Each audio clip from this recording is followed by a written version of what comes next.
आज के अखबार में खबर आई हुई है कि all India Muslim personal law board पूरे देश में जगह जगह सेमिनार कर रहा है और कह रहा है कि जो ये वक्फ एक्ट है 1995 का, जिसको कांग्रेस ने बनाया था, इसमें कोई बदलाव नहीं होना चाहिए। भारत संविधान से चलता है, संविधान का मतलब संविधान, एक देश एक विधान, सबके लिए समान विधान होना चाहिए। इसीलिए मैंने इस 1995 वाले वक्फ एक्ट को चैलेंज भी किया है, मैटर कोर्ट में पेंडिंग है। लेकिन अब ये लोग जिद कर रहे हैं, कांग्रेस भी जिद कर रही है, सपा भी जिद कर रही है, डीएमके भी जिद कर रही है, लालू की पार्टी भी कह रही है कि नहीं, वक्फ एक्ट चलना चाहिए, इसमें कोई बदलाव नहीं होना चाहिए। तो मैं आज एक दूसरा सुझाव दे रहा हूं। ठीक है, वक्फ एक्ट चलने दीजिए, ये 1995 वाला ही चलने दीजिए, लेकिन इसी जितनी शक्तियां इसमें है, जितनी धाराएं इसमें हैं, जितने क्लॉजेज इसमें हैं, बिल्कुल इसी को कॉपी पेस्ट करके आप एक हिंदू दान अधिनियम बना दीजिए। जैसे वक्फ एक्ट है, ऐसे हिंदू दान एक्ट बना दीजिए। जैसे इस वक्फ एक्ट में वक्फ बोर्ड का प्रावधान है, वक्फ ट्रिब्यूनल का प्रावधान है, जितनी शक्तियां वक्फ बोर्ड को है, वैसे ही आप एक हिंदू दान बोर्ड बनाइए और वो सारी शक्तियां होनी चाहिए जो वक्फ बोर्ड के पास है। एक वक्फ हिंदू दान ट्रिब्यूनल बनाइए और वो सारी शक्तियां ट्रिब्यूनल को होनी चाहिए जो भारत में वक्फ ट्रिब्यूनल को है। इसका फायदा भी होगा। फायदा यह है कि जो हिंदुओं के मठ मंदिर मुगलों के द्वारा तोड़े गए, कब्जा किए गए, उनका मुकदमा कोर्ट से बंद हो जाएगा और वो सीधे सीधे आ जाएगा हिंदू ट्रिब्यूनल में आ जाएगा। भाई अभी मस्जिद का विवाद, मजार का विवाद, दरगाह का विवाद कहां जाता है? वक्फ बोर्ड में।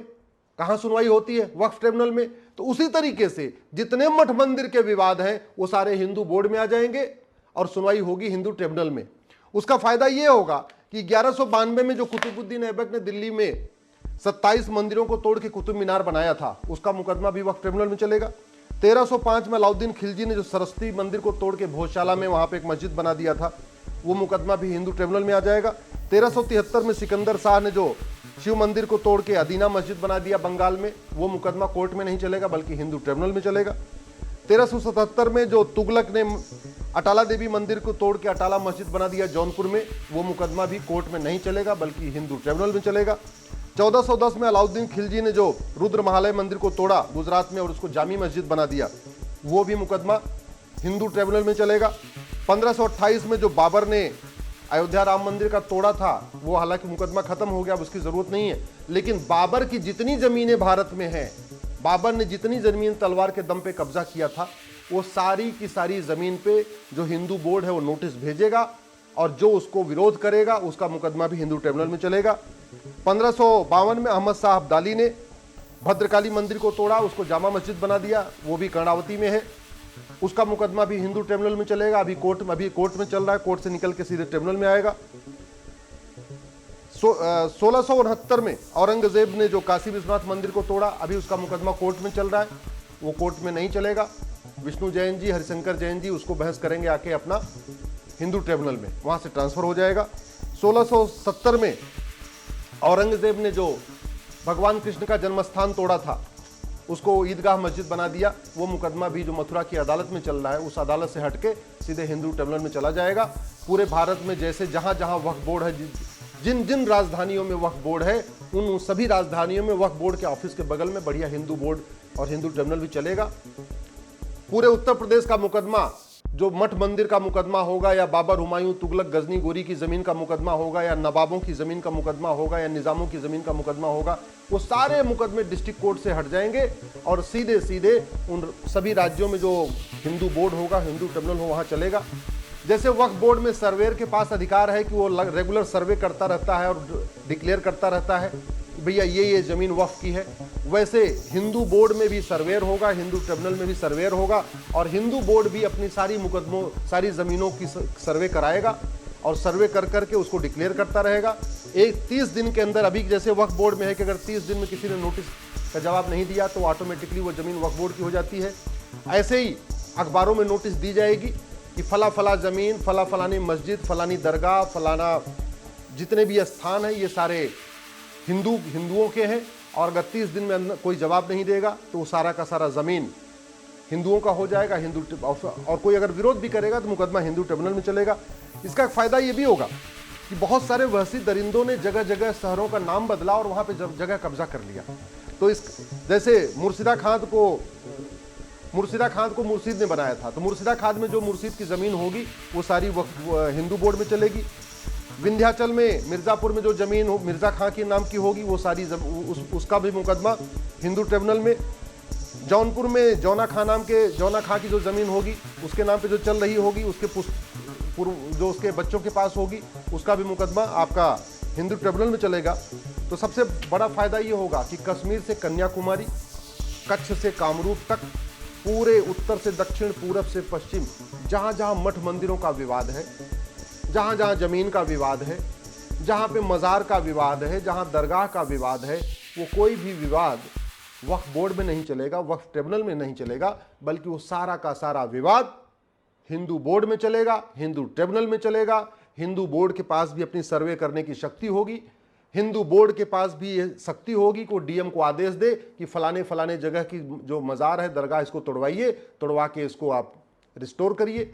हिंदू बोर्ड के पास भी वो शक्ति होनी चाहिए, जैसे वक्फ बोर्ड के पास शक्ति है कि वो सीधे डीएम को आदेश करता है कि ये ज़मीन वक्फ की है, इसको खाली कराइए। तो वो अधिकार हमें हिंदू बोर्ड को भी चाहिए। बैलेंस तभी होगा।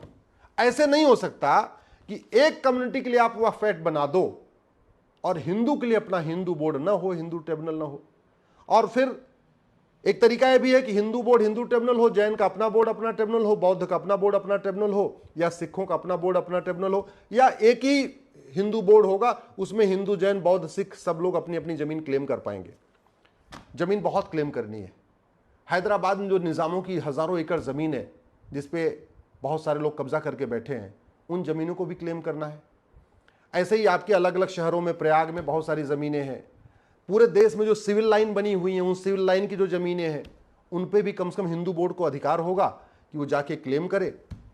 और भारत में भाई 15वीं शताब्दी के पहले कोई मुस्लिम तो था नहीं, सब लोग कन्वर्टेड हिंदू, उसके बाद ही लोग कन्वर्ट हुए हैं। आज की डेट में जो मुस्लिम्स हैं ये 99% कन्वर्टेड हिंदू हैं। उनको उनके पास और उनको हिंदू बोर्ड में आने में कोई दिक्कत नहीं है, स्वाभाविक सी बात है भाई, वो कन्वर्टेड हिंदू है ना। तो वक्फ बोर्ड में जाएं, वक्फ ट्रिब्यूनल में जाएं, या हिंदू बोर्ड हिंदू ट्रिब्यूनल में जाएं, क्या फ़र्क पड़ता है। इसलिए मेरा सरकार से निवेदन है, अब आप एक काम करिए, इनकी बात मान लीजिए। जो राहुल गांधी कह रहे हैं, जो अखिलेश यादव कह रहे हैं, जो ओवैसी कह रहे हैं, या पर्सनल लॉ बोर्ड कह रहा है, जमीयत उलमा हिंद कह रहा है, उनकी बात मान लीजिए। आप वक्फ एक्ट को चलने दीजिए। बस इसका एकदम कॉपी पेस्ट, एक एक धारा, एक एक शब्द वही। बस जहां जहां वक्फ लिखा है वहां वहां दान लिख दीजिए, जहां वक्फ बोर्ड लिखा हुआ है वहां हिंदू बोर्ड लिख दीजिए, जहां वक्फ ट्रिब्यूनल लिखा हुआ है वहां हिंदू ट्रिब्यूनल लिख दीजिए। जैसे इसमें 7 मेंबर होते हैं वक्फ बोर्ड में, एक एमएलए होगा, एक एमपी होगा, एक एडवोकेट होगा, एक मुतवल्ली होगा, एक जो है टाउन प्लानर होगा, एक सर्वेयर होगा, सारे के सारे मुस्लिम होंगे। ऐसे ही हिंदू बोर्ड में भी 7 के 7 तो लोग हिंदू होने चाहिए, चाहे उसका सर्वेयर भी हिंदू, उसका एडवोकेट भी हिंदू। ऐसे ट्रिब्यूनल में भी जो कॉम्बिनेशन है, ठीक वही कॉम्बिनेशन आप हिंदू बोर्ड को भी दे दीजिए, दोनों को बराबर अधिकार रहेगा। अब सवाल यह आएगा कि अगर एक ज़मीन को मुस्लिम कहते हैं ये तो हमारी वक्फ ज़मीन है, और हिंदू कहते हैं ये हमारी दान की ज़मीन है, तो मुकदमा कहाँ चलेगा। तो स्वाभाविक सी बात है, हिंदू तो यहाँ लाखों साल से रहते आ रहे हैं, हज़ारों साल से आ रहे हैं, तो मुकदमा कहाँ चलेगा, वो चलेगा वक्फ बोर्ड और वक्फ ट्रिब्यूनल में। जब जब हिंदू और मुस्लिम के बीच में किसी ज़मीन का विवाद होगा, किसी मठ का विवाद होगा, मंदिर का होगा, काशी, मथुरा, भद्रकाली, भोजशाला, अटाला, कहीं का विवाद होगा, तो मुकदमा चलेगा वो वक्फ हिंदू बोर्ड और हिंदू ट्रिब्यूनल के सामने, न कि वक्फ बोर्ड वक्फ ट्रिब्यूनल के सामने। क्यों? क्योंकि हिंदुस्तान के हिंदू आदिकाल से रह रहे हैं। यहाँ हिंदुस्तान में जो मुस्लिम हैं वो महज 500 सालों से रह रहे हैं, वो भी 99% कन्वर्टेड हिंदू हैं। मुस्लिम तो यहाँ 1% है। बुखारी साहब बुखारा से आए, मदनी साहब मदीना से आए, दुरानी फैमिली बाहर से आई है, ओवैसी फैमिली बाहर से आई है, कुछ और पठान हैं वो भी ईरान से आए हुए हैं या अफगानिस्तान से आए हुए हैं। तो बहुत चंद लोग हैं, 1% यहाँ मुस्लिम एक्चुअली वो हैं बाहर के, अदरवाइज 99% मुस्लिम तो कन्वर्टेड हिंदू हैं। तो जब जब कोई विवाद आएगा, ये सारा का सारा विवाद अपने आप खत्म हो जाएगा। सारे मुकदमे मठ मंदिरों के जितने भी मुकदमे चल रहे हैं, जहां जहां हिंदू क्लेम कर रहे हैं, वो सारा हिंदू बोर्ड के पास जाएगा, हिंदू ट्रिब्यूनल के पास जाएगा, और शक्तियां वही होंगी। जो वक्फ बोर्ड के पास है, देखिए फटाफट फैसला हो जाएगा, उनको वो भी सेटिस्फाई हो जाएंगे, उनका वक्फ बोर्ड भी उनको मुबारक, उनका वक्फ ट्रिब्यूनल भी उनको मुबारक, उनका वक्फ एक्ट भी उनका मुबारक, और फिर अपने अपने मजहब के आधार पर चलने दीजिए। बैलेंस तो इसी से बनेगा, और नहीं तो समान दान संहिता बनाइए, समान धर्मस्थल संहिता बनाइए, न हिंदू बोर्ड, न वक्फ बोर्ड, न हिंदू ट्रिब्यूनल, न वक्फ ट्रिब्यूनल, सबका खत्म करके एक देश एक विधान।